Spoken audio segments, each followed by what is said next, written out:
13 orang meninggal dunia dalam sebuah ledakan dahsyat yang terjadi di Desa Sagara, Kecamatan Cibalong, Garut, Jawa Barat, Senin pagi 12 Mei 2025. Ledakan itu terjadi saat kegiatan pemusnahan amunisi tidak layak pakai oleh militer.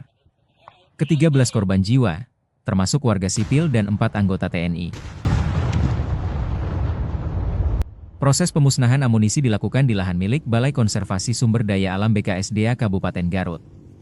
Kapuspen TNI Maijen Kristo Mayes menyebut, lokasi itu telah rutin digunakan untuk kegiatan serupa. Namun, kali ini ledakan susulan terjadi dan menewaskan sejumlah orang yang berada di sekitar lokasi. Diduga warga mendekat ke lokasi setelah ledakan awal untuk memungut sisa-sisa logam dari amunisi.